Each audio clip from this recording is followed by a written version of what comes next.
Hello. Hi. Let's see. Hi, everyone. It's Elisa Song. I am so glad to have you here with me today. Just in case you're new to me, I am Holistic Mama Doc, Dr. Elisa Song, founder of Healthy Kids, Happy Kids, and the host of the Thriving Child Summit. I am a holistic pediatrician and a pediatric functional medicine expert, and I am so glad you're joining me here today for part 2 of my 3-part Facebook Live series all about gut health and your kids. So if you're here, say hi, give me a wave, give me a thumbs up or give me a heart. Tell me who you are. Tell us, what your top gut health questions are and your kids, and I'll try to answer as many of them as I can as I go through this. So we're just getting started, and I wanted to make sure that you guys knew to please go ahead and download the free infographic that I have on the 5 R's to healing your child's leaky gut. So be sure to have that on your, hold on one second, on your download, have it handy. We're going to refer to it today. That link to my 5 R's guide to healing your child's leaky gut, it's pinned to the Facebook comments, right? It's pinned right here underneath the video, okay? So take your time. We're not going to get to it till the end, but I want to make sure that you have that because we're going to use that to, as a guide to kind of go through what the steps are to really healing a leaky gut. Okay. Now, before we get started, we're going to talk all about gut health and healing a leaky gut and gut dysbiosis and what that means for your kids. If you have any friends, mamas or papas, practitioners who could benefit from this information, be sure to share this on your timeline, tag them, share this, because we're going to go through a lot of information. One thing I just want to make sure is that if you haven't had a chance yet to listen to part 1 of the Facebook Live series on gut health and kids, please do take some time and listen to it. Just want to know who here has actually listened to it. Give me a like, let me know, thumbs up, if you've listened to it. I hope you have had a chance to hear it. We spent, it was like an hour and a half last week going all through the foundations of a healthy gut. So, just as a recap, what did we go over last week? We went over the gut-brain connection and the gut-immune system connection, what that means for your child, the health consequences. We discussed the importance of starting out in life with as healthy a gut microbiome possible and how to do that, right? How do we establish a healthy gut microbiome from birth? And then we also went through how to choose your child's probiotic, right? So also, if you haven't downloaded that, I put that in the comments, in the pinned comments to the Facebook Live video. So go ahead and be sure to download that and be sure to listen to the first part of the Facebook Live series. It's pinned to the top of my Facebook page, the Healthy Kids, Happy Kids page. So today, what are we going to go over after having gone through the basics last week? We're going to go over, well, what happens if your child's gut goes awry, right? Like what happens if something does actually really get dysregulated in your child's gut and they develop something called a leaky gut or develop something called gut dysbiosis. We're going to go over what that means if you haven't heard of that. We're going to talk about, how the health consequences of a leaky gut, all the different conditions that could be associated with it and symptoms. We're going to go through how to prevent leaky gut in the first place, how to know if your child has a leaky gut, and what you can do to actually heal and reverse your child's leaky gut and help them thrive again. So just as a reminder, if you're just joining me right now, be sure to download my free guide to the 5 R's to healing your child's leaky gut. It's in the comments below. The URL, if you can't see that comment for whatever reason, is healthykidshappykids.com/leaky-gut-guide/. Okay, so again, we're gonna refer to it. I'll refer to it at the end of our session today, but just so you have a heads up and have that on hand. Okay. Next week, so this is a 3-part series. Next week, I'm going to be here again as well, same time Wednesday, 4:30 p.m. Pacific Standard Time, where we're going to take a little bit more of a deeper dive into your child's gut. We're going to talk about specific conditions that might be related to leaky gut in your child, things like eczema and asthma, allergies, autoimmune illness, ADHD, constipation, anxiety. So we're going to just really explore more what gut health means for your child, and how to think about addressing gut health and healing the gut using the 5 R's and functional medicine to really help your child, no matter what's going on with them, thrive as naturally as possible, body, mind, and spirit. So if you have been following me for a while and know any of my work, you know that really and truly my passion is gut health and kids. And why is that? Because all health really does start in the gut. If we just pay attention to our child's gut and work on our child's gut health, our children would be maybe 70 to 80% better, right? No matter what condition they have. So the gut has this intimate link between the entire body, every single organ system in our child's body, right? The gut-brain connection. There's a reason why the gut is called the second brain. Our gut communicates directly with our brain through the vagus nerve that travels up and down our GI tract to our brain, and helps with that rest and digest, part of our nervous system, and gets us out of that fight or flight state. Our neurotransmitters, the vast majority of our neurotransmitters, serotonin, which is our kind of feel-good neurotransmitter that helps us feel relaxed and less anxious and happy and sleep well, the majority of that is made in our gut. And the same thing with dopamine, right? What does dopamine do and norepinephrine do? Those neurotransmitters help us to stay focused and motivated and pay attention. So your kids with behavior problems and attention problems, you really want to make sure that you focus on their gut. And what else, right? It affects our hormones, right? An intimate connection between our gut health and our adrenal glands and our thyroid and our sex hormones. And do kids have adrenal fatigue? Yes, they do. They absolutely have adrenal fatigue. Many of them, unfortunately. I see, young kids, elementary school, sometimes even younger, that are already kind of perpetually in this fight or flight state, not getting into that rest and digest state. Their gut is completely, out of whack, and their adrenals are tired. And so, we can absolutely do something about that.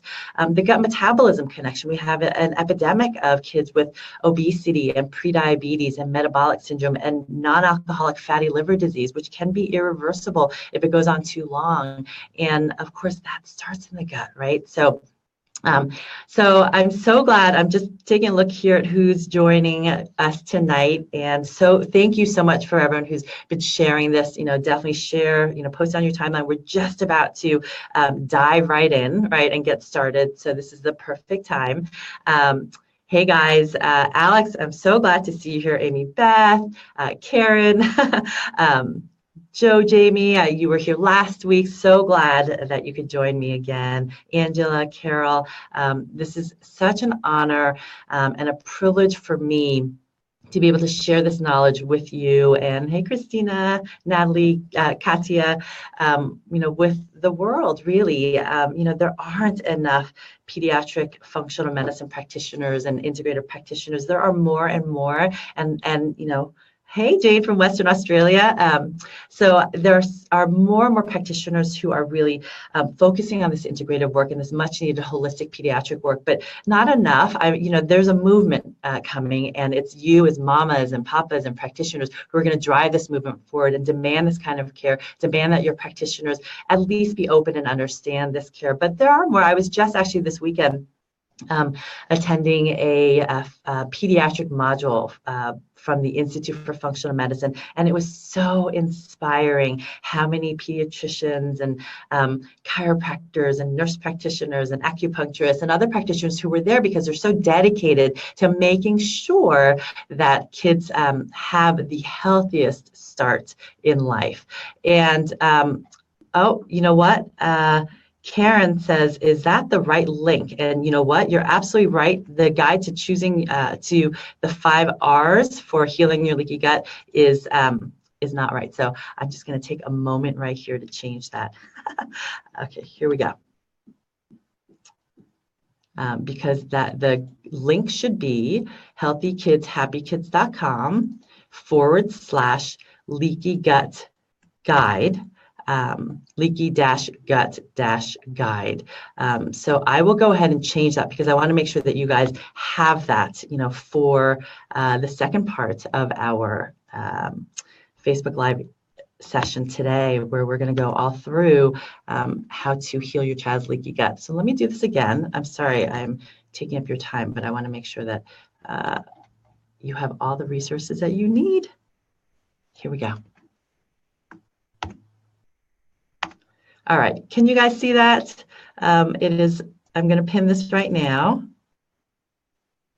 You know what? I don't think I can pin this, but it's right here in the show notes on the bottom. For some reason, oh, here we go. I did, looks like I did fix it. So please let me know if this is not correct for you guys, if you cannot see this. There's a little bit of a delay on my end, so I can't tell what you guys are seeing and what you can't see. So here we go. It is.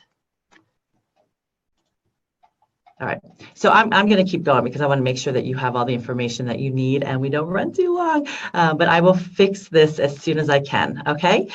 So next week, I mentioned, join me again for the Facebook Live for next week. We're going to go through a deeper dive into leaky gut and what that means for your kids and how we address that, for specific conditions, okay? So stay tuned. We have another chance to go over the 5 R's again. All right, so you guys ready? So, last week, just as a quick recap, we went through why starting out in life with the healthy gut microbiome is so important, right? And as I mentioned before, if your kids are sick with any sort of a chronic illness, if you just started working on their gut, you would get them maybe 70 to 80% of the way there, right, to healing and feeling better. So you want to start with the gut, and kids come in and parents come in and, they may have no gut symptoms at all. They may be coming in for anxiety. They may be coming in for attention problems. They may be coming in for sleep problems, right? And then I ask them about their poop, right? I ask them about their tummy. I ask them what their digestion is like. And they look at me and think, well, why is she asking about that, right? Because really, I don't have any gut symptoms, right? But all health starts in the gut, right? And we have this epidemic now of neurodevelopmental, psychiatric, allergic illnesses, autoimmune illnesses in our kids, chronic illnesses. They say that, over 50% of kids now have a chronic illness, and that is simply unacceptable, right?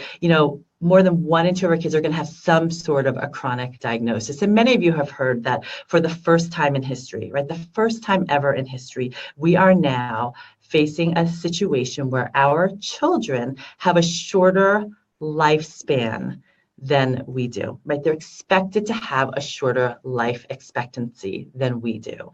So this is where we need to have a wake-up call, right? We need to know, what can we do? How do we heal our kids? How do we help them thrive, right? And that's part of why I hosted 2 Thriving Child Summits to really bring this information out to the world. And I'm going to do it again, so stay tuned. The 2016 and the 2017 summits were awesome. And we're going to have an amazing lineup in 2018 of practitioners who are, really have so much knowledge to share with how to get our kids thriving naturally, right? Body, mind, and spirit. It really starts with the whole body, mind, and spirit, and what do we do to get them thriving? So when we start with the gut and we have a child who's sick, we have to think, well, what happens when our kid's gut becomes dysregulated, right? What happens when they have something called a leaky gut, right? Or something called gut dysbiosis. I see here, I'm sorry about that, Elizabeth, I see that you tried to pin the link and it doesn't look like it's working. So I apologize. The link, I'm just having trouble because there's a lag in my Facebook Live that I'm seeing with what's on your screen, and I'm having trouble correcting the link, but it's healthycathappykids.com/leaky-gut-guide. Okay, so if someone could please correct that for me, that would be awesome. I'm going to try to do it. I'm going to keep trying to do it so that you have the link, right?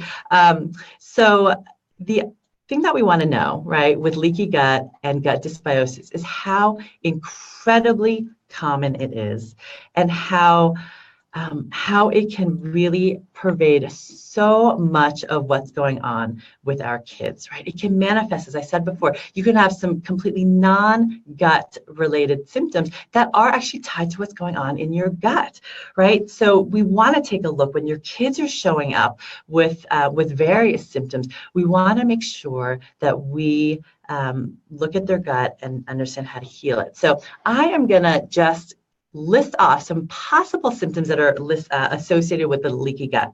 Okay, so just listen in, right? It's a long list, and think about whether or not your child may have one of these symptoms. Think about whether or not you have a friend whose child has one of these symptoms. If you have a niece or a nephew or a grandchild or a student, or a client with some of these symptoms, because that's a good sign that they may have a leaky gut, and a really good sign that if they could find a functional medicine practitioner to work with them and help heal their leaky gut, that they could get so much better. Okay, so some of the symptoms: tummy aches, anxiety or depression, behavioral symptoms or sensory issues, brain fog or trouble processing information, a chronic cough or chronic congestion, colic or reflux in infants, constipation or diarrhea, dark circles under the eyes, weakness and fatigue in general, frequent infections, sleep problems and insomnia, joint pains, itchy rashes and hives, eczema, even seizures. So give me a show of hands, with a thumbs up or even a sad face or a mad face, if any of your kids have any of these conditions. Because if they do, you want to think about, well, could your child or could a child have a leaky gut? And could they benefit from some gut work? And the answer is absolutely yes, right? And then there are conditions that we know are associated with leaky gut. We know that there are many diseases that have this association with leaky gut in kids. This is well described in the literature, and there's a whole host of pediatric illnesses that we can find do stem from having a leaky gut. It's one of the triggers. It's one of the perpetuating factors. It's one of the things that we have to work on. Laura says ticks. Yes, absolutely, ticks. Katya says IBS. Absolutely, IBS can be associated. Is it does this show you how common leaky gut is?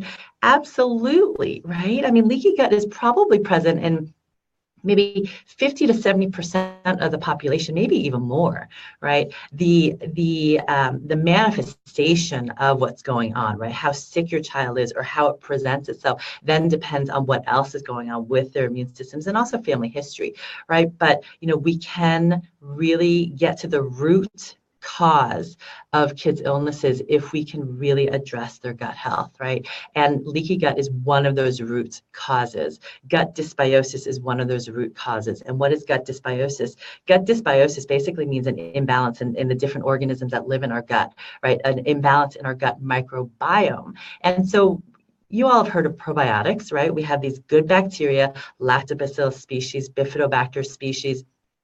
Just as a reminder, in the first Facebook Live, I went over, how to really think about choosing your child's probiotic. I did a little show and tell of what probiotics I like and recommend. And there's also, I managed to fix the comment, the link to the leaky gut. And thank you for those who also posted it. But there's also a link to my free guide to choosing your child's probiotic. Right. But so dysbiosis basically means when those bugs in our gut, whether they're bacteria, right, or yeast or parasites, whether there's an imbalance there, either too much of something or too little of something, right? So the diseases that leaky gut is associated with in your kids, okay, listen to this list, right? Because it could be that your child, may have a diagnosis, right? And just, as an aside, I don't really, what's the right word? It's not that I don't care about your child's diagnosis, but that's less important than finding out the root causes of what's going on, right? The diagnosis is just a name. It can help identify what are the potential underlying pathophysiologic factors that really are going into your child's health, and that can help me understand, well, what are the things I need to target and address? But it doesn't tell me anything about the root causes and the triggers, right? But we do know that there are a variety of diseases that are clearly linked with leaky gut. So listen to these and see, right, as you hear them, if you have a child with this, or you know a child with these, do a thumbs up, and we can just see how many kids are being affected, right? So we have teenagers, right, with bad acne, right? We have asthma, eczema, ADD, ADHD, autism, autoimmune illness, behavioral problems, sensory problems, right? If you don't know what sensory issues are, think about if your child has trouble with tags on their shirts, or trouble with, seams on their socks. I just had a kiddo who, parents, they've gone through maybe 10 pairs of shoes because the shoes just aren't quite right. Okay, so these are sensory issues, oral, aversions, right? Foods have to be really soft or crunchy. Auditory sensitivities where, you can't, kids can't stand the sound of a blender, or have to be out of the house when the vacuum is on, right? So those are sensory issues. A lot of kids have sensory issues. I know my kids went through a phase, and they go through varying phases where their shoes aren't tight enough, right? Where I have to kind of crank their shoes tight, and it's kind of a struggle some mornings. But, I'm talking about sensory issues that are really affecting kids' life day in and day out. Other issues associated with conditions associated with leaky gut are chronic ear infections, migraines or headaches, seizure disorders, epilepsy, anxiety, depression, any mood disorder, right? So how many of you know a child with these, right? I mean, we talk about this new normal, with our kids, and this new normal is that we kind of expect kids to have something, right? We kind of expect kids to have eczema, a little bit of eczema, a little bit of roughness on their cheeks. We kind of expect that babies are colicky and have reflux, right? We kind of expect that a kid's going to be on a few antibiotics in their early years, because of ear infections, or maybe a lot of antibiotics. So this, new normal, it's not okay, right? And so if we can identify that this child has a leaky gut and know what to do, the great news is, right, the great news, and this is where I want you to stop and think about this, that a leaky gut can be healed, right? It might take a little more time, it might not be a really fast and easy road, but it's so possible. And that's why I'm so grateful that you're listening here today. And I hope that, if you have friends and family members who haven't listened to this, that once we're done and it's recorded and up on the page, tell them to listen, because this is so important. There's hope there, right? There's hope there for our kids with chronic illnesses, that we can get them better, that we can get them thriving, and that we can really help heal what's going on with them, right? And even if we can't completely heal what's going on with them, right? Kids with autoimmune illness, unfortunately, I see way too many kids with juvenile rheumatoid arthritis, or Crohn's disease, or ulcerative colitis. And yes, by working on their gut and their leaky gut and their gut dysbiosis, I've been able to get them into remission. It's not always possible, but you know what? Even if they don't get into remission and heal completely, we can get them so much further along the way to being as healthy as possible, right? So when we think about leaky gut, right, and I'm throwing around this term leaky gut, and many of you have probably heard of leaky gut, but are thinking, well, really, what exactly is a leaky gut, right? And that's something that is so important to know. Katya, the link to the leaky gut guide should be fixed. If you go to the pinned comments, I'm hoping it's fixed. It looks like it should be fixed on my end, so please do let me know if it's not. But I was able to pin that, I think. Okay. And then let's see. Jane writes, trouble with temperature changes. Yeah, this temperature instability, right? Being too hot or being too cold, even blood pressure instability, right? This phenomenon called dysautonomia. And Karen, yes, I did say that colicky newborns, can have leaky guts. In fact, what many parents don't realize is that babies actually are born with leaky gut. So leaky gut is basically, it's something called increased intestinal permeability. I'm going to show you what that means. But all babies have essentially a leaky gut, which is why we say, only milk, right? Breast milk if possible, in those early months of life. And the leaky gut in a baby is mostly kind of sealed up by around 6 months of age, which is why the recommendation is to wait until around 6 months of age to start solid foods, right?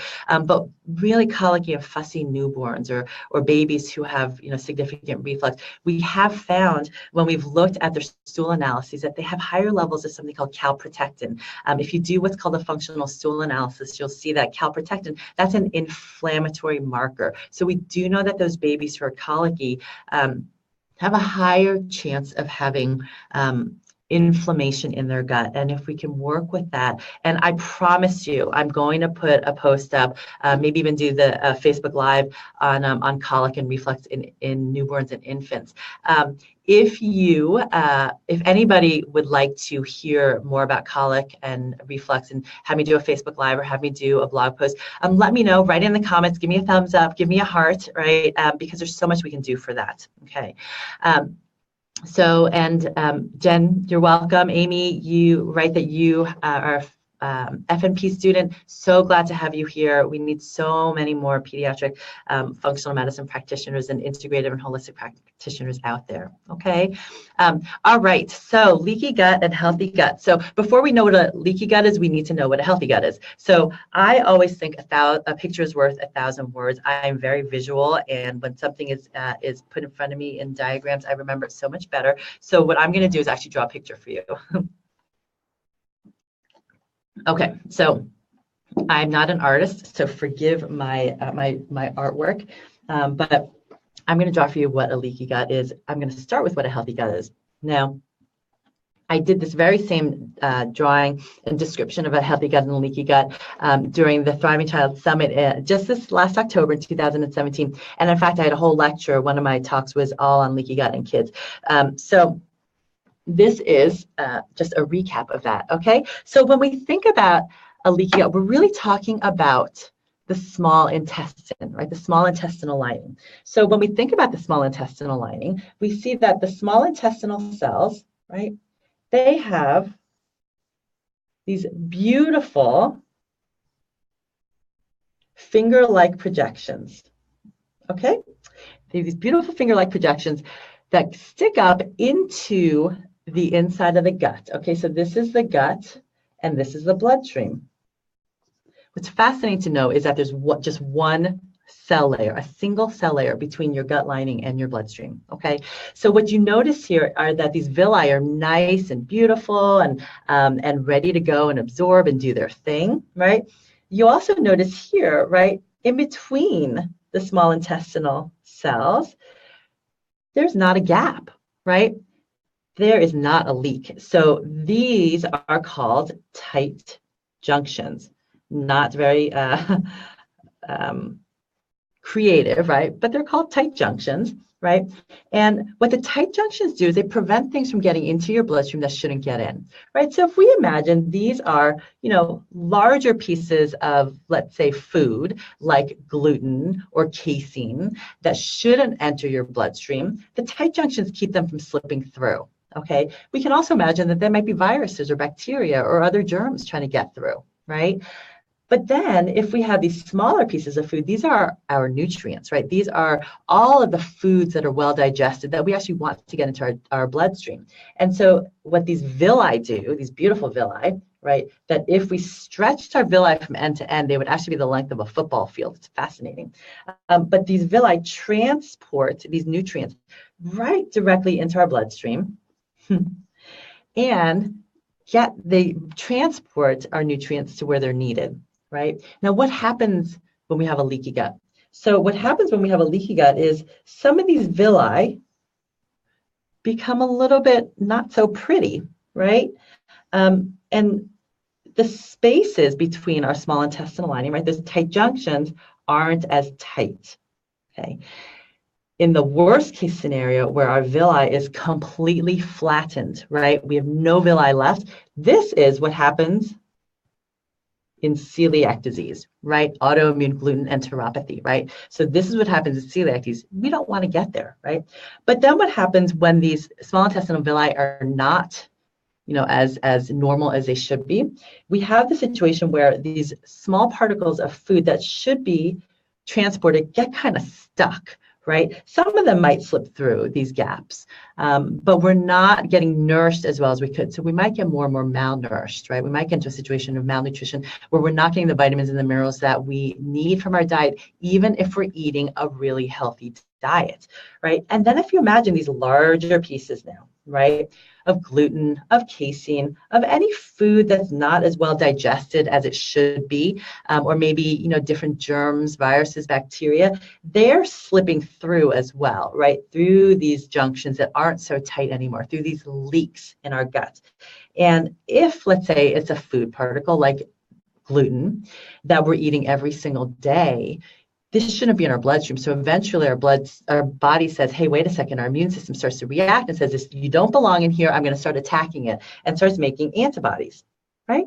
And so then we develop what are called food sensitivities, right? We start reacting to these foods that we didn't react to before. And then because of that gut whole body connection, our kids' bodies start to have symptoms, whatever those symptoms are, right? Those symptoms could be skin rashes and eczema and cradle cap or acne. Those reactions could be immune reactions with chronic ear infections or chronic sinus infections. They could be neurologic symptoms like, attention problems, behavioral problems. We know that leaky gut is intimately linked with autism. You heal the gut in kids with autism and they can get so much better. In fact, I had one child who had severe gut issues, and once the gut was healed, that was when he started talking. It's incredible. So what happens after you develop a leaky gut really depends on your family history, as I said, right? But these are the basics, right? So we are trying to, when we're talking about a leaky gut, figure out how to move from this leaky gut state back to this healthy state, right? And just know that that is possible. That's why I'm doing this Facebook Live today, to show you that there's hope and that there is possibility to really heal your child's leaky gut and to get them so much better no matter what's going on with them, okay? So, we want to figure out what are the tools to heal and seal the gut lining, to restore health, restore the gut-brain connection, restore the gut immune system connection, restore the gut endocrine connection, okay? So when we think about, how your child developed a leaky gut, so now as we're going through this right now, how many of you guys are thinking right now that your child might have a leaky gut? Just, show me a thumbs up, show me a heart, show me, a sad face, right? Just so I know, who's listening here that really is trying to get some information for your kids, right? Or some kids that and this would be the perfect time, if you haven't shared with your friends or, posted to your timeline or tagged a friend who could really benefit. Do that right now, because this is where we're going to dive in, right? We're going to dive into, how we really address a leaky gut and get kids better, right? So yeah, I'm seeing, a lot of people being affected, right? It's so common. But again, I want to hopefully turn those sad faces a little happier by the end of this show, because again, there's a lot that we can do. So one of the things that we really want to think about too is, well, how did your child's gut get leaky in the first place, right? Because we can do everything we can to start off in life with a healthy gut microbiome, but then there are forces along the way that can cause our gut to become disrupted and develop gut dysbiosis and develop a leaky gut. So probably one of the number one things is our SAD, right? Our SAD, our SAD, standard American diet, which I'm going to guess is probably standard in a lot of different countries now, right? But it's that processed, sugary, artificial food that many of our kids are eating, right? That put a direct stress on our gut and a direct, kind of trigger for a leaky gut to develop. Another thing with that and the standard American diet is really pesticides, right? Roundup. I think that, the introduction of Roundup, glyphosate, as a pesticide is, it has been one of the most disruptive things to our children's gut and to their health, overall health. Glyphosate or Roundup, it was initially, when it was developed, it was patented as an antibiotic, right? And studies have shown that it directly directly causes a leaky gut. And so, to the extent possible, eat organically if you can, right? At least off of the, Environmental Working Group's Dirty Dozen list, and avoid the most heavily sprayed foods. What else can lead to a leaky gut? Stress and emotions. I can't emphasize enough the importance of emotional well-being and stress management for our kids. Stress creates inflammation.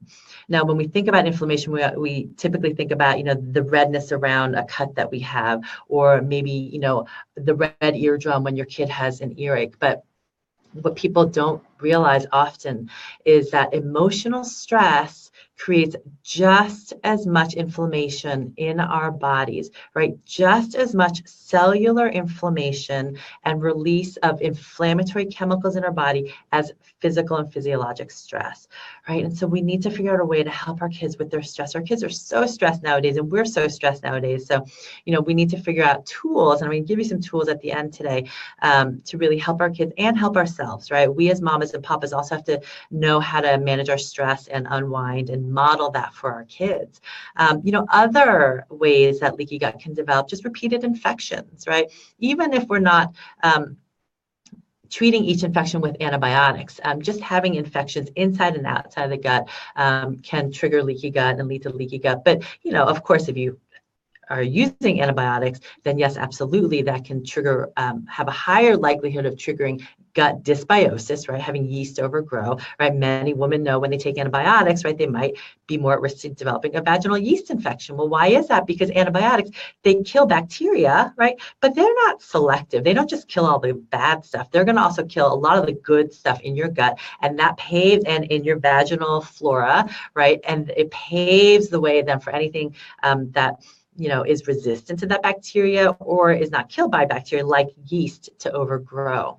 Okay. So, and I'm not saying that antibiotics are always bad, but we just want to be judicious in our use of antibiotics, right? Lack of sleep, right? Lack of sleep creates huge stress on our bodies, physiologic stress. So we want to preserve our kids' sleep. Low stomach acid, what do I mean by that? A lot of our kids with reflux and a lot of adults with reflux are put on Zantac, right? Or other antacids. And that also can contribute to a leaky gut. When we change the pH balance of our stomach and our gut, it really creates an imbalance of what bacteria and organisms actually like to live there, right? And our gut relies on a certain pH to foster healthy bacteria and those probiotics. So again, with reflux, there's so many things we can do if we have an integrative medicine toolkit to help us. Toxins, right? What toxins am I thinking of? Well, I mentioned medications we want to use them judiciously. We want to know how to counter the side effects so that we don't, trigger leaky gut and gut dysbiosis.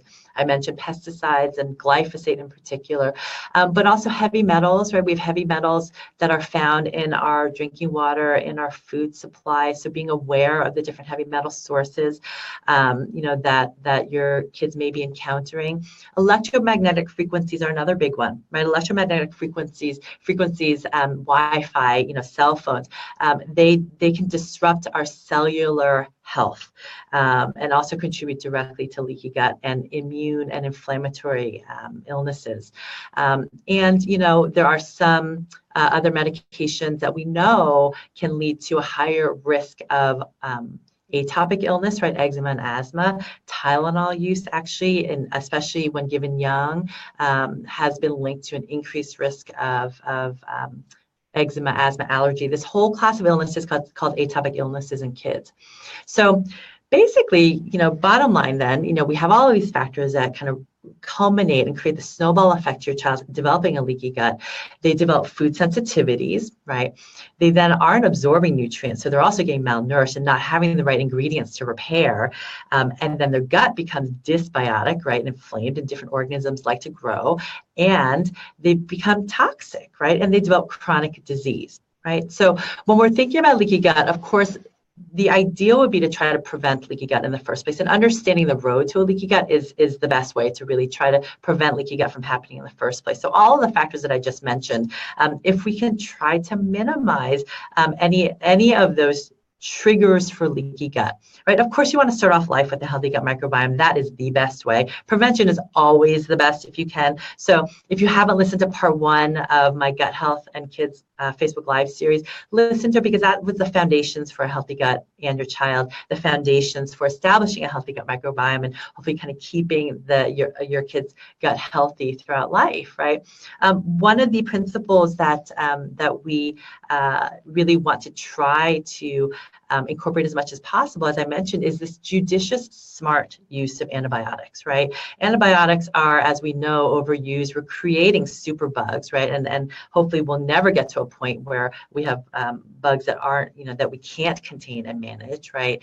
We're also overusing antacids. So, one of the things that I'm passionate about is teaching parents, how to use natural medicines, right? Use what I call an integrative pediatric toolkit to help their kids when their kids are sick and help their kids when their kids have any sort of an acute illness or chronic illness. So Svetlana writes, how do I find out if my kid has leaky gut? We're going to go through that right now. And Nina said, is a small amount of kombucha okay for kids and their gut? Kombucha is a fermented food. I think fermented foods are awesome. Kombucha can have varying amounts of alcohol. So if you're making it yourself, just be aware of that. So a little bit can, although be very helpful for kids. Okay, so when our kids are sick, right? When our kids have any sort of an illness, you wanna make sure that if you can, you go to an integrated pediatric practitioner or a holistic pediatrician. Not enough of us, but there's a growing number, right? Who can really help guide you and maybe trying to use natural remedies first, right? Or integrating natural remedies into whatever medications may be used to help really counteract and reduce those side effects and help your child get healthier in the long run, right? So one of the things that I want to share with you that I'm super excited about is that I have been working, for this for a while now on really bringing online what I do here in my practice, right? Because I can't see, as many kids as I would love to. My practice has been closed now for several years. I have an amazing partner, Dr. Trolin, who sees kids, but through, this over kind of 15 years now as a holistic pediatrician and a pediatric functional medicine doctor, there's so much that I want to share with the world so that, even if you don't have a holistic pediatrician near you, you can really, benefit from the experiences that I've had, right? So any day now, be on the lookout. I'm going to be launching my holistic pediatric course. It's called Everyday Holistic Pediatrics. And so this is an online course that's going to really bring to you how to use all of the things that I do for my kids and the kids in my practice when they're sick, right? I'm going to go through how to use homeopathy, essential oils, herbal medicine, acupressure points, diet and lifestyle to really treat your child's most common everyday health concerns, right? Like colds and flus, fevers, coughs, earaches, stomach flus, sore throats. So hopefully it'll help guide you through this winter too. I just actually saw last week an article came out that we are predicted to be kind of head into a fairly bad flu season. We're looking at Australia, and I'm sorry, Australia, they had such a rough flu season this year, but it's now our winter here in North America, and the predictions are based on the experience from Australia that we are also headed into a fairly bad flu season. And what came out was that this year's flu shot, whatever your thoughts are on the flu shot, what they try to do every year is match the strains that are in this year's flu shot with what's circulating, but they predicted the year before. And so some years they get it right, some years they don't. And this year, they didn't get it right, unfortunately. The analysis is that probably this year's flu shot is less than 10% effective. So we need to really know, right, how to keep our kids healthy, right? Use our natural medicines toolkit to keep them healthy, and when they get sick, how to treat them with natural remedies to get them healthier. Okay, so anyhow, if you're interested in the course that's coming out very soon, any week now, be sure that you sign up for my newsletter at healthykidshappykids.com. Super excited to bring this to you. If you're interested, definitely give me a thumbs up or heart. I want to see how much interest there is, and for sure I'll be there'll be more online courses because I know there's just so much information that has to get out there. Okay, so now in terms of really thinking about how else, we can look at leaky gut, we're going to see, we're going to go through right now what are the things that we can do. Okay, so as a recap of a leaky gut, right? Leaky gut happens when we develop these, again, maybe I'll bring this picture out again, right? These widened spaces between our small intestinal cells, right? We have increased intestinal permeability, right? Fancy word for leaky gut, right? The cell lining is damaged, not allowing nutrients to efficiently get through to our bloodstream, and also allowing larger particles of food, like maybe gluten or dairy or corn or whatever else that you're eating a lot of, and maybe every day, to get into our bloodstream. And eventually our immune system reacts, right? And develops what are called food sensitivities. Right. So I want to just pause a little bit and talk about food sensitivities, right? Because a lot of people ask me, well, what's the difference between a food allergy and a food sensitivity, right? So a food allergy, when a conventional doctor talks about a food allergy or an allergist talks about a food allergy, they're really talking about an allergy or a reaction that's caused by something called IgE antibodies. These are immediate reactions. They happen within minutes to maybe an hour of eating the food, and they cause the symptoms that you all are really familiar with in terms of an allergic reaction, like hives or swollen tongue and lips, maybe some wheezing, maybe some vomiting. These are potentially the reactions that can be life-threatening, right? And fortunately, they're not that common. They are unfortunately becoming increasingly common. But the IgE food reactions and allergies are typically ones that kids are born with. They're fairly obvious to parents. We don't typically need to do a lot of investigation, because if your child eats a peanut and all of a sudden they break out into hives, well, there you have it. We know they reacted to the peanuts, right? And these IgE food allergies are typically lifelong. Some of the smaller ones your child may outgrow, right? But there's not a whole lot that we know about how to really get rid of these food allergies. There's some really exciting trials going on, studies going on at Stanford and Duke and other places with IgE food desensitization. Hopefully that becomes more mainstream at some point. But for now, not a whole lot we can do for IgE allergies, from kind of a community widespread standpoint. But a food sensitivity, right? Food sensitivity that develops from a, quote, leaky gut. These are non-IgE reactions to foods, right? Not necessarily to the protein in a food. Sometimes they are IgG mediated, so they might be caused by IgG antibodies or maybe IgA antibodies, so a different kind of antibody than the quote true allergies. They're also what we might call delayed sensitivity reactions, because these food sensitivities, the reaction usually isn't within minutes, right? The reaction usually is maybe hours or sometimes even 4 or 5 days after eating a food, which is astonishing, right?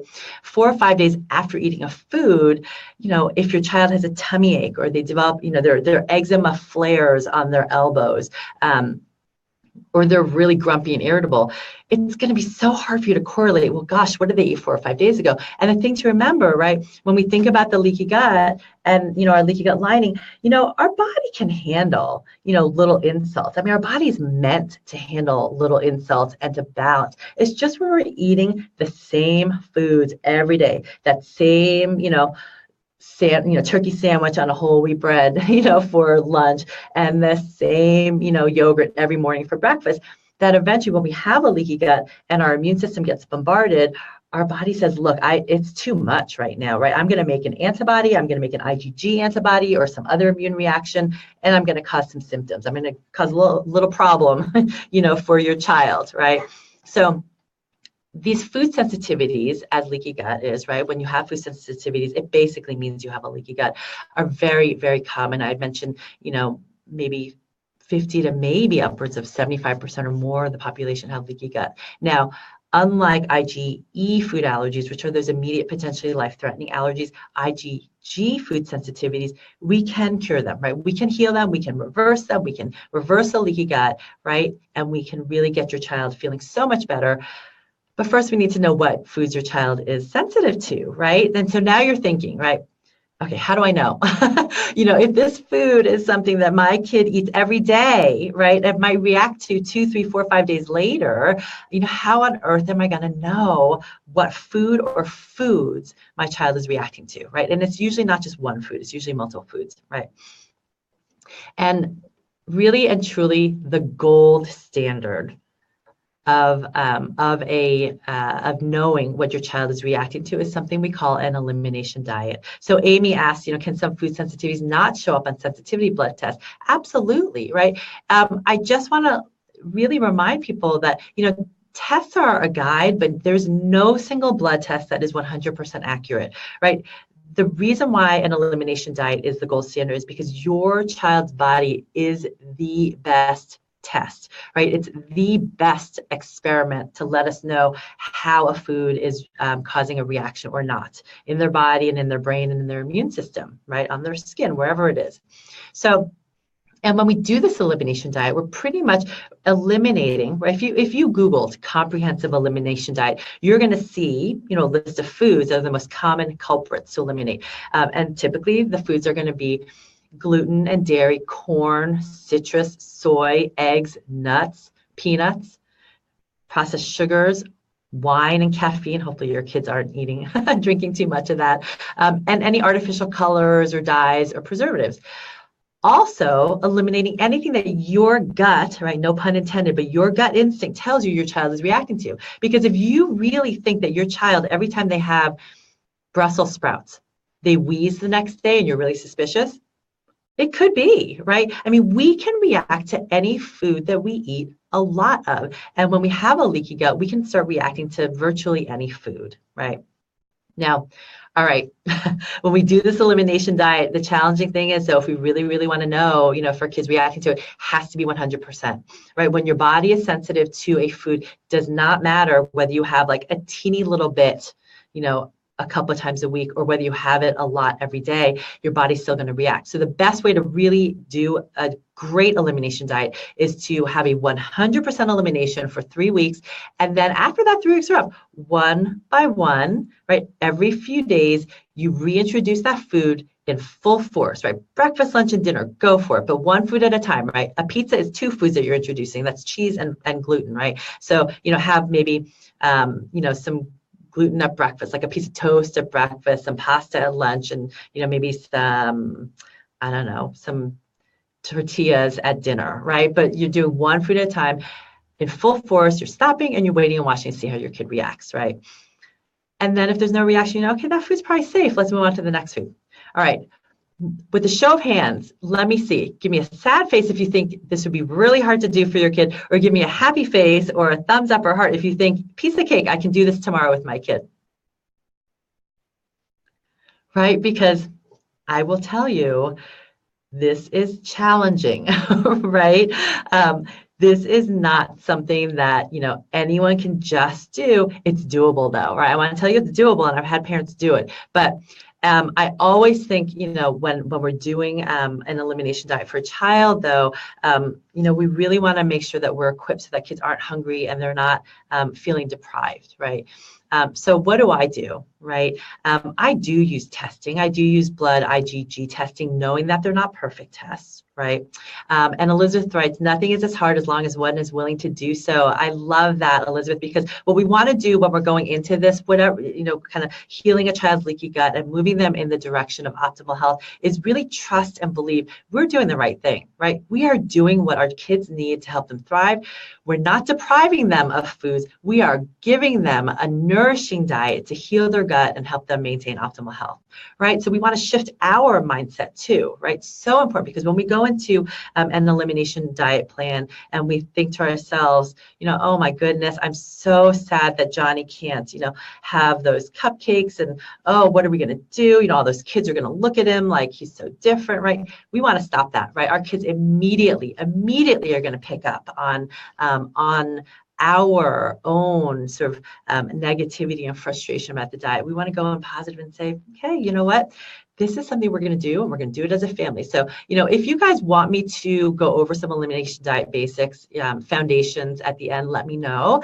Put in the comments or just give me a thumbs up and I'll do that. Okay.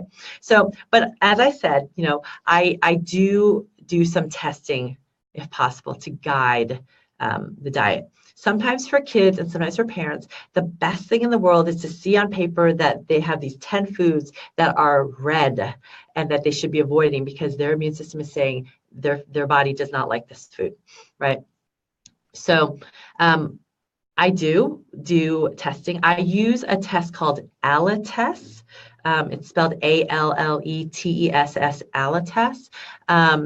There are lots of food sensitivity tests out there, so just know that's just the one I use and find the most cost effective, and I do find it to be beneficial. But there are others like Cyrex and ALCAT and US Biotech and Genova. So there are other ones, right? They all have their pros and cons, but I use it as a guide with the caveat that I tell kids, you know what, no matter what this test shows, gluten and casein or dairy are so inflammatory. I'm still going to recommend that we try eliminating that anyway, right? To see how you do. Okay, so now that you have an idea, right, once you've done an elimination diet and or testing and you have an idea of what foods your kid is sensitive to, this is the start for knowing how to heal your child's leaky gut, right? So hopefully you guys have downloaded my my guide, right, to the 5 R's to healing your leaky gut. If you haven't, it's the link is on the top of the pinned comment. So be sure to download that. If you didn't download it, don't worry. I'm going to go through the 5 R's to healing a leaky gut right now.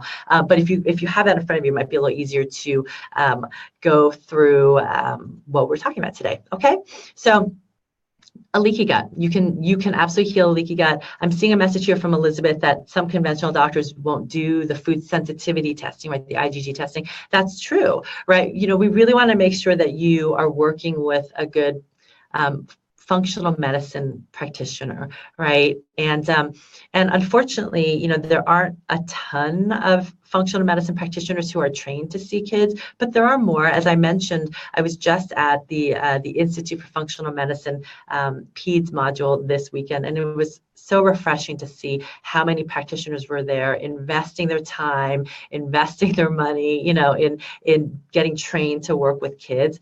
And when you're trying to identify whether your kid has a leaky gut and trying to heal your child's leaky gut, you know, I absolutely think that it's imperative to work with a functional medicine practitioner, right? So how do you find one? If you go to, probably the best way to do it is to go to the Institute for Functional Medicine's website. That's www.ifm.org. When you go through the practitioner database there, you'll be able to see if the practitioner just has taken the pediatric module. So that's going to be one way to know that they have pediatric specific information, okay, because that's very important, okay? So Robin writes, how many days does the child eat the reintroduced food that is eaten three times a day? Okay, so it's when you're doing this trial to see what your kid is sensitive to, it's just for 1 day. 1 day, you know, full force, 3 times a day, and then you wait. You wait and watch 3, 4, maybe even 5 days to see what symptoms your child is developing. Now, I should say what's really fascinating is that sometimes the symptoms that we are concerned about in our kids are not the same symptoms that necessarily show up, right? And some symptoms we actually don't realize are there until they're gone and they show up again, right? And so when you reintroduce a food, you really want to make sure that you are looking at their sleep, their gut, health, you know, whether they have diarrhea or constipation, what their mood is like, what their skin is like, what their concentration is like, do they have brain fog? Okay, so, you know, a lot of different things that we really want to make sure that we are looking at. Okay, all right, so moving on to the leaky gut and the 5 R's, right? Go ahead and pull out your guide. We're going to go through the 5 R's to healing your child's leaky gut. And the 5 R's are remove, repair, replace, re-inoculate, and rebalance or restore. Okay, so the first part, remove. What do I mean by remove? Well, when we're removing anything to heal a leaky gut, we want to remove anything that's irritating to our kid's gut. right? Whatever that is, whether it's dysbiotic organisms, right? Whether it's yeast or bacteria or parasites. And again, with this, right, there are tons and tons of natural remedies and herbal remedies to really get rid of these organisms without necessarily needing to resort to the antibiotics that might have gotten your child in trouble in the first place, or using, antifungals like diflucan that might have some liver toxicity. Now, do I use these antibacterials and antifungals? Yes, I do, but it's part of kind of a comprehensive plan to make sure that our kid's gut stays healthy, right? And then I'm doing everything I can to make sure the gut lining stays intact and healed, right? So we're removing dysbiotic organisms, we're removing the food sensitivities that we've identified either through an elimination diet or testing. We're going to remove those foods for typically at least 3 months. Now, some foods like gluten take longer, maybe 9 months to 12 months to really heal, right? But remember, you're doing the best thing for your kids. You're giving them all the right foods to nourish them. You are working to heal your child's leaky gut, right? And so during that time, when we're eliminating the foods that our child is sensitive to, we're also trying to do what's called a rotation diet, where we're trying to have variety, right? Variety is the key to success and to life, right? And so we want to try to make sure that we're not, going from gluten every day to then rice every day, rice pasta, rice bread, rice everything, right? Not only because it's not that nutritious for you, and also that arsenic has been found in most rice products, but for the fact that you might come out, in 3 months' time, and you're fine with gluten now, but not fine with rice. Although, caveat, I think that gluten, no matter what, should be reduced for most people and probably eliminated for many. Okay. Okay, so removing the foods, removing dysbiotic organisms, removing whatever toxins that we can. That means, taking a look at your house and using clean, cleaning products in your house, using clean skincare products, right? The Environmental Working Group is an amazing resource for that, right? And then also, if you can, trying to have a gentle daily detox regimen for kids. I talk, a lot about sort of how do we do this on a daily basis, not something heavy duty, right? But, things like maybe green smoothies with cilantro or parsley in them, right, which are great ways to kind of flush out toxins, making sure our kids are peeing and pooping and sweating, as much as they can, right, because that's the way they're going to eliminate toxins. And Epsom salt baths are great too. So Melissa writes, what about special needs kids who rely on consistency? That's a really tough one, right, because we have a lot of kids who can be really rigid about the same, right? And I have had kids who literally they're subsisting on the very same brand of chicken nuggets every day and the very same brand of pasta every day, and maybe the very same brand of toast every day, and that's literally all they're eating, right? So, in that case, we do the best we can, right? We always do the best we can and we move forward. And if you can at least eliminate the foods that are sensitizing, and then, try to find food substitutes and just try to vary it a little bit if possible, right? Amber, what are the signs that your child has leaky gut? This is going to be recorded. You can listen to it. At the very beginning, we went through all the different symptoms and the diseases that could be associated with leaky gut. But, bottom line, kind of pretty much anything, right? Because leaky gut is so pervasive and common. And Robin writes, do I suggest a stool test? So what she's talking about is something called a comprehensive stool analysis. You're welcome, Melissa. A comprehensive stool analysis or functional stool analysis that really gives us a breakdown. This is different than a stool test that you can do through, Quest or LabCorp or through a hospital lab that's really only looking at do you have a lot of bad stuff like salmonella or the bad E. coli or Shigella? What we really want is a functional stool analysis that can give us the breakdown of all of the different gut bacteria, the different yeast species that are there, parasites that are there. So, I do think a stool analysis is very, very helpful. Not everyone has access to that kind of testing, but sometimes it can be shocking what kind of organisms are there. Parasites are so underdiagnosed. So, I think that's another big factor for a lot of kids as well. And so that's removing, right? Removing dysbiotic organisms, removing food sensitivities, and removing toxins, okay? Remember that thoughts can be a toxin too, right? So really clearing our mind and having, positive thoughts and really, practicing that mindfulness. Repairing the leaky gut. We want to heal and seal the gut, right? The best thing for healing and sealing the gut is an amino acid called glutamine, right? Glutamine is found in high amounts in bone broth, right? So, if you don't make your own homemade broth yet, do it. It's so easy. Pull out your Instapot or pull out your crock pot and have it simmering while you're at work. I mean, it's such an amazing way to heal your gut lining. But you can also get glutamine as a supplement. Other things that help repair the gut lining are things like zinc, which is really important for any lining, whether it's your skin and your child has eczema or your gut lining. And prebiotics as well. Prebiotics are things like inulin, chicory, garlic, all those things that feed the probiotics and help them to stay around, right?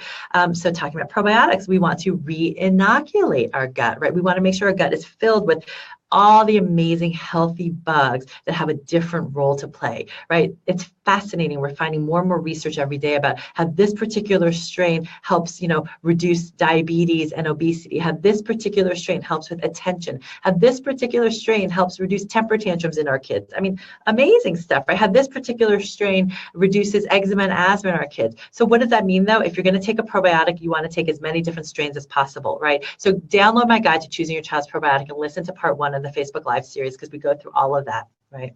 I mentioned prebiotics and then of course fermented foods, right? Fermented foods, I love the biggest bang for the buck, in terms of getting your gut colonized with all that good stuff, right? Just a spoonful of kraut juice or, a forkful of that sauerkraut is going to do wonders.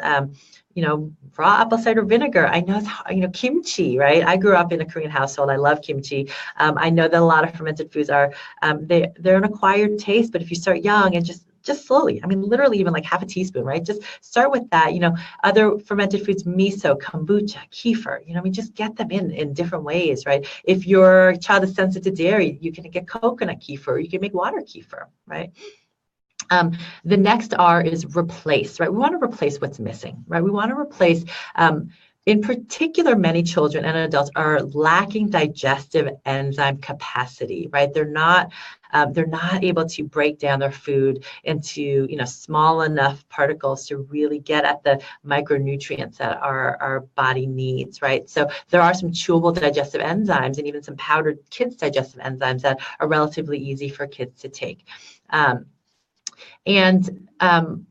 Many kids and adults may be lacking hydrochloric acid. In fact, that's probably much more common than many of us realize. I don't really replace hydrochloric acid in kids. They need to be able to really comment on how their stomach is feeling and be more in tune. But certainly hydrochloric acid can be an amazing supplement for adults with leaky gut. And yes, adults can have leaky gut. As an adult, if you are listening as a mama or a papa or a practitioner and you have insomnia, I can imagine, how many, so many parents have trouble sleeping.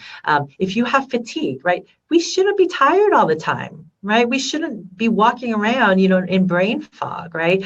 If you have problems with eczema or you're always constipated or the opposite, you always have diarrhea, right? Or if you just are kind of crabby all the time, right? A lot of us will kind of chalk it up to, well, it's because I'm not sleeping because I have a baby, right? Or, I'm just crabby because I have so many things on my plate, right? Well, you know what? Yes, that's true. We're also busy and that creates stress, but, we should be living in, kind of a happy, healthy state, right? Where we're resilient to these stressors. So, so many adults have leaky gut.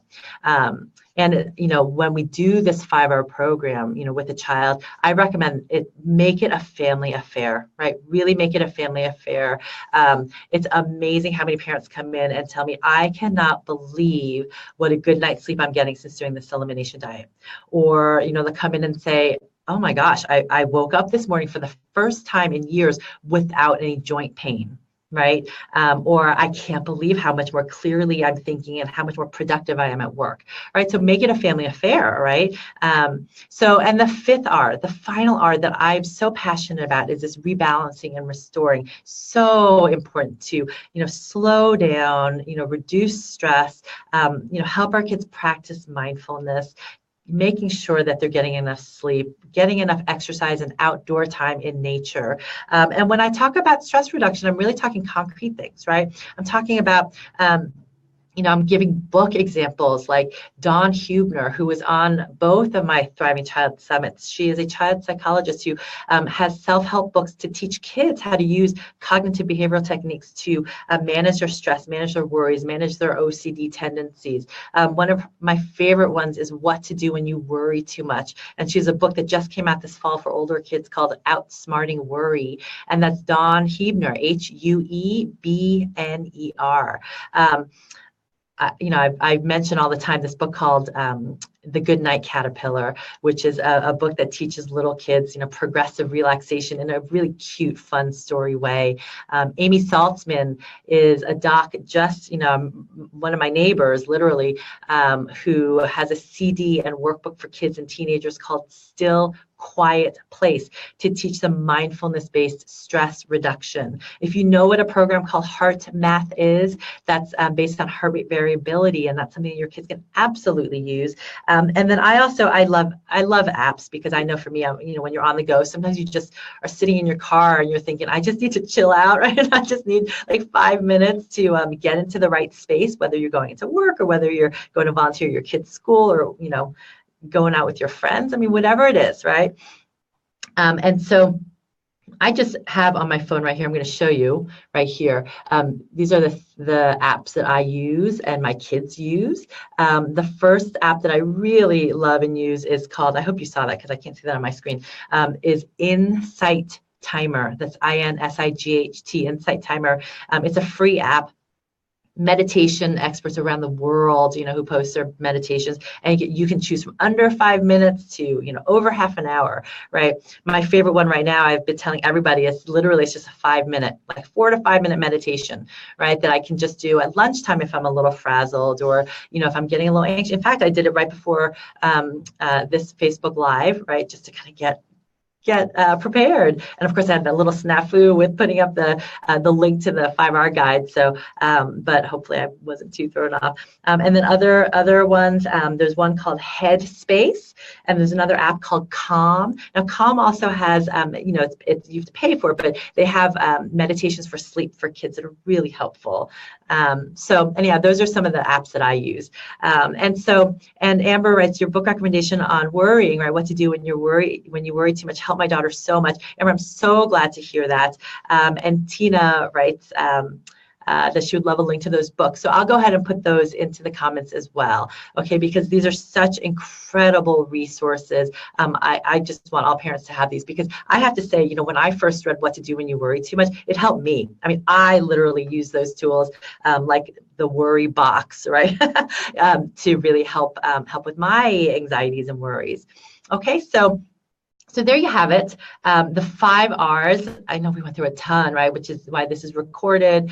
The 5 R's to healing your leaky gut: removing what's irritating to your gut lining, repairing the gut lining, re-inoculating the gut with healthy gut bacteria, replacing what's missing, and then rebalancing and restoring this body, mind, spirit, gut connection, right? Those are the basics. I mean, sounds simple, right? There's a set of stages that we go through in healing your child's gut to heal their body and to heal their brain and to heal their immune systems, but it's doable, right? So this is just hopefully giving you information to know that there are steps that we can go through when your kids are sick. Hopefully you can find a great functional medicine practitioner to work with and to help guide you in this way. I say it's simple, right? It's a simple plan, but it's not always an easy plan. Sometimes we get results immediately. Sometimes it takes a lot of fine tuning, right?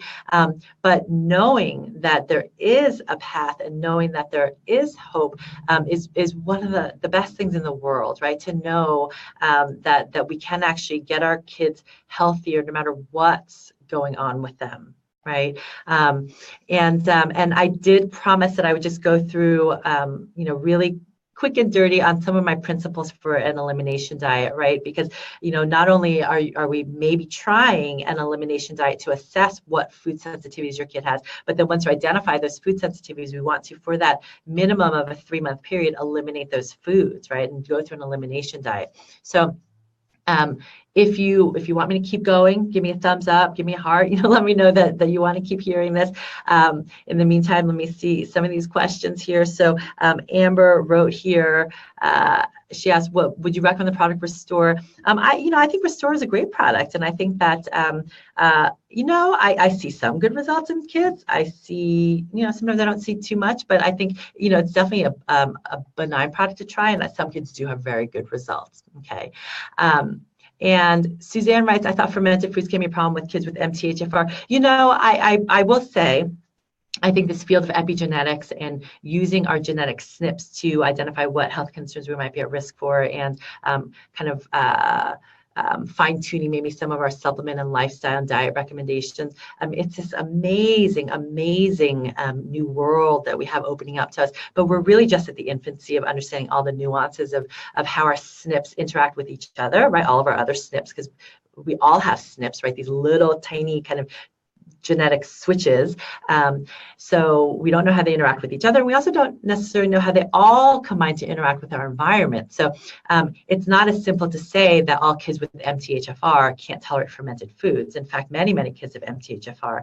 And many adults do. And I think it's really just, again, like I said before, your child is the best test. They are their own best experiment. So it's just trying and seeing how they're doing, right? And if they tolerate and they do well with it, then they keep going, right? We never want to rely on just a single test or a number or one piece of data, right? Because our bodies are so complex, and we really want to make sure that that we are looking at our child's body and their brain and their spirit as a whole, and observing and being really mindful of what's going on with them, what's working for them, what's not working for them. Because even I can tell you what I might recommend for your kid, but your kid might react to some of the things, right? And then I want to know, right? I want to know, okay, this isn't working, but this is, and I found that this tiny little dose works, or this, I need a much bigger dose, right? So again, I'm going to go through the elimination diet principles, but I'm also going to go through really quickly. Esther, you just joined me. If you guys are just joining me, a quick recap of the 5R program, okay? Well, why don't we start with then a quick recap of the potential symptoms associated with leaky gut and diseases associated with leaky gut. So if your kids have tummy aches, constipation, diarrhea, behavioral problems, attention problems, chronic congestion, chronic ear infections, the dark circles under their eyes, eczema, asthma, any autoimmune illness, sensory processing disorder, autism, headaches, anxiety, or depression, all of those are definite tip-offs that you want to look for leaky gut, and you want to start working on their gut, okay? And then we're going to identify, once we are suspicious that we have a leaky gut in our child, we want to identify what foods are sensitive to, either through an elimination diet or through testing, or both, right? That IgG antibody testing or other food sensitivity testing. And then we're going to dive in to the 5R plan, right? And the 5R, as a recap, is that plan to heal your child's leaky gut, and to heal and seal your child's leaky gut using the 5R principles that hopefully you've already downloaded my free infographic, right? The guide that really summarizes all the 5Rs. So the first are removing anything that's inflammatory, irritating to our child's gut lining. That includes dysbiotic or abnormal organisms like yeast, bacteria, parasites. Removing food sensitivities, removing toxins like pesticides or chemicals that our kids are being exposed to. The second R is repairing. We're going to repair the gut lining, give all those awesome nutrients to heal and seal the gut, like glutamine and bone broth and zinc. I totally forgot to mention fish oils before, right? But fish oils, those are omega-3 essential fatty acids, are so important. We are going to replace what's missing, like probably digestive enzymes. We're going to reinoculate and repopulate with all the good bacteria, those probiotics, whether it's through a supplement or whether it's through probiotics, right? And then we're going to rebalance and restore that body, mind, spirit, gut, brain connection, right? By practicing mindfulness, slowing down, exercising, getting enough sleep, spending time in nature, okay? And then in terms of that elimination of the foods, right, I said I would go through really quickly on what those foods, how to do this elimination, or the principles, right? Because when we're eliminating a food or foods for 3 months, We want to go in with it with a positive attitude, with an attitude that it's doable, because elimination rotation diets are absolutely doable. But I want you to hopefully have a guide, a friend who's done this before, a health coach, a practitioner who can help work with you so that it is doable, right? So we want to plan for success, right? We want to make sure that we stock up on all the foods that your child can eat. Focus on what your child can eat, and start first with introducing all those foods that your child can eat. It's not a race. Your child didn't develop a leaky gut overnight, so you don't have to do this elimination diet overnight, right? You can take 2-3 months to get there or more. It doesn't matter how long it takes, but you want to introduce foods and substitutes that your child can eat and are a regular part of their diet, so that once you have that kind of that deadline, right? The hard date where from there on you're going to be 100% strict on the elimination diet, your child doesn't feel like they're being deprived, right? You want to get rid of all the foods that your child can't eat, right? You don't want temptation. You don't want arguing. You don't want to feel like a nag. You don't want a lot of fights, right? So just get rid of the food that your child can't have on their elimination diet, and make it a family affair. Like I said, have everyone be involved. You don't want that one child. You don't want your daughter singled out and have your son, feeling like, well, I can eat this, but she can't, right? Start slowly. Remember, it's not a race once you get there. And once you get there, be your child's cheerleader. Congratulate them on really taking that responsibility for taking charge of their own health and doing all the things they can to heal their eczema or heal their asthma, or do whatever it is, right? And then along the way you check in, right? Now during the elimination diet, if you, quote, slip up or have an infraction, is that the end of the world? No, it's not the end of the world, but we keep moving forward. We don't beat ourselves up for slipping up and having the regular soy sauce instead of the tamari, right? That doesn't have wheat in it. But we keep moving forward in that positive direction, right? So Tina writes, do you have any recommendations on how to do an elimination diet in the 5 R's on a very limited budget, or affordable insurance that covers functional medicine? Tina, I know that there are some insurance plans that, if you look up Functional Forum, I believe, I think that there are some plans in the works to try to get an insurance plan that covers this integrative functional work. I would say, on a limited budget, you don't have to do the testing, right? You can do the elimination diet, and you can incorporate some food substitutes. If you're doing an elimination diet and food substitutes, I mean, the best way is to just be as unprocessed as possible. You're going to be doing a lot more cooking, right? But if you prep and really, prepare that weekend before and make all of your meals, and it's there are a lot more farmers markets. Organic is getting cheaper. Sticking with whole foods, right? There's just filling your plate with vegetables and having some fruit, and then having some lean meats and not having a lot of grains. I mean, that really is the best way to eat anyway for all of us, right?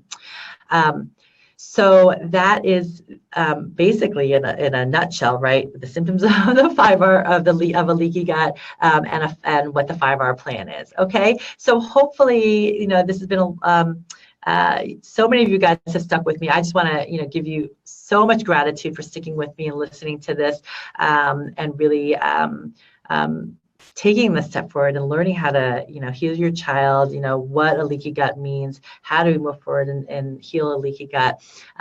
If you didn't listen to last week's talk on the foundations of a healthy gut, definitely do so. It's up on the page. This video is going to be up after, so if you missed the beginning, you can go back and listen. If you have friends who missed this, tag them and share it with them so that they can know and be caught up to speed for next week, right? Next Wednesday, December 13, 4:30 p.m. Pacific Standard Time. I'm going to take a deeper dive into leaky gut and really recap the 5 R's, and then really go over a more kind of comprehensive functional medicine and integrative approach to looking at your child's gut in order to help them with various conditions like asthma and eczema or anxiety or constipation, right? So hopefully you tune in. I am so grateful that you guys are here. I want a couple of reminders for you. Download your free guides. My Everyday Holistic Pediatric course with my pediatrician approved natural remedies to get through your child's most common health concerns like ear infections and fevers and colds and flus. Be on the lookout for that. Make sure you sign up for the Healthy Kids, Happy Kids newsletter, because that's coming out literally any week now. And then if you really want to take a deep dive into gut health, not just for you, not just for your child, but for you, I put a link on the pinned comment to the Better Belly project that's hosted by my dear friend. She's a fermentationist expert. Her name is Summer Bach. It's starting literally in 2 days, right? But I'm going to be speaking along with 50 other health experts all about gut health, getting your gut healthy, the gut-brain connection, fermentation, probiotics, a ton more. My particular talk is on Sunday, December 10 at 2 p.m. Eastern Standard Time, 11 a.m. Pacific Standard Time. But so hopefully you get a chance to tune in. I'd love to see you there as well. And let's see. If you guys need to go, totally understand. I'm just going to run through and see if there's some other questions that I haven't answered. And I'm going to also go through after the video as well, once it's posted, so that you can, so that I can answer some of the questions that might have been missed. Okay. So Iris writes, thank you, Dr. Song. When I saw you, I thought that you were a doctor, Erica Song. So I just FYI, I have a twin sister. Her name is Erica. She's an amazing integrative OBGYN. She's not in California. She's all the way in New Jersey, but I would love to have her out here. And what else? Are there any other questions? Please repeat where we can watch this video again. Katya, it's going to be up as soon as we're done. It automatically says I'm going to post it up for you so you can watch and share and listen to all the information again. And let's see, I think that's all the questions, right? Oh, Tina, I'm going to put a link to the books that I mentioned for the Worries, Dawn Huebner's books. You're right that you have a son with Tourette's and OCD and a daughter with ADHD. So yes, tons that we can do. Okay. So hopefully give me a thumbs up if you guys will be here next week. I want to make sure that that's of interest to everyone. Give me a heart. Let me know that you want to go a little bit more in depth into some specific, pediatric health concerns and how healing their gut and a functional medicine approach might be helpful for them. And then make sure, if you have particular conditions that you want me to kind of run through, we're not going to go through. I'll go through as much as I can, right? But if you have any that you are particularly interested in, let me know. And thanks for sticking with me. And I hope you guys have an awesome night or day wherever you are. I think in Australia it's actually in the morning. And I will hope to see you next week. And if I don't see you next week, I hope to see you at the Better Belly Project Summit and on future Facebook Lives. If you'd like this to be a regular thing and have me do Facebook Lives regularly, and I promise the future ones will be shorter, but if you'd like me to do that, then let me know. Please, give me that thumbs up or let me know in the comments that you're interested in that. Okay.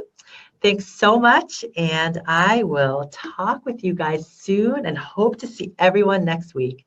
Bye.